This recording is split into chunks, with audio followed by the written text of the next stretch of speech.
Salut à tous, aujourd'hui on se retrouve pour une nouvelle vidéo en lien avec les animaux, ça faisait un petit moment. On est avec les taurillons d'engraissement, donc les mâles à l'engraissement. Aujourd'hui on fait une activité qu'on réalise sur les animaux d'engraissement tous les 3 mois, donc les taurillons et les génisses d'engraissement, celles qu'on ne garde pas en renouvellement. Tous les 3 mois on va les peser, donc sur une vieille balance, il faut déplacer les poids dessus, 4 heures de poids. Et tous les 3 mois ensuite on va établir un GMQ, donc un gain moyen quotidien, pour chaque animal. Donc le gain moyen quotidien, c'est le poids qu'il gagne par jour.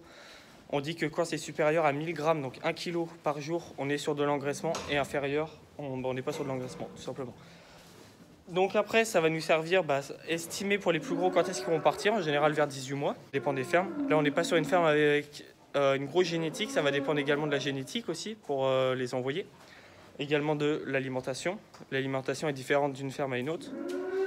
Donc là en ration on est sur de l'ensilage de maïs avec un correcteur azoté et du blé broyé, donc pour faire un apport énergétique et azoté. L'énergie est stockable sous forme de gras, donc engraissement, et l'azote est très peu stockable. Donc voilà, c'est pour les différents apports. Et on va également aussi apporter le lupin qui est également un concentré azoté, hein. C'est une légumineuse donc c'est azoté.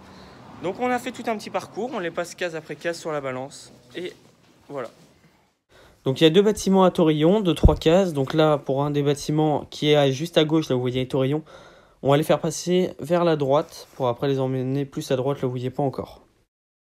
Ensuite, ils arrivent ici, donc il y a la fumière. On était sur la gauche au moment de la photo. Ensuite, ils arrivent là, devant la fumière. Je vais zoomer à cet endroit-là, vous allez voir, on va les faire entrer dans ce couloir-là. Et là où il y a la barrière juste à droite, il y a le deuxième bâtiment avec les 3 autres cases de taurillons. Ensuite, ils vont rentrer case après case dans ce couloir, et au bout du couloir il y aura la balance, puis après on pourra les sortir pour les remettre dans leur case. Donc là voici la balance, donc vous avez un taurillon dedans, devant le système, donc le gros poids que vous voyez gère les centaines de kilos, le petit au-dessus les dizaines de kilos, et en fait il faut qu'il soit droit pour afficher le bon poids. S'il penche à droite, c'est qu'on a mis trop de poids, donc le poids n'est pas bon. S'il penche vers la gauche, c'est qu'on n'a pas mis assez de poids. Donc pareil, le poids n'est pas bon. Pour connaître le poids, en fait, il faut qu'on mette suffisamment de poids pour que ça soit égal.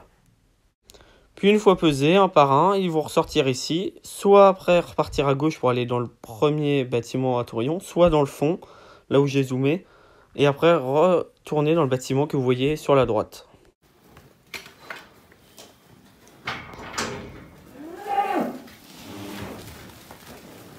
Allez.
Et donc après on note tous les poids sur cette feuille. Donc à gauche vous avez le numéro de l'animal, hein, les 2 derniers chiffres du numéro de l'animal, le poids à côté.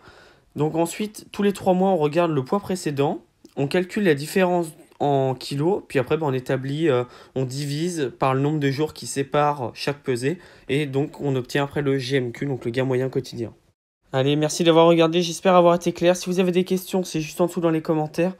N'hésitez pas à vous abonner et à liker. Sur ce, je vous dis à bientôt. Allez, salut!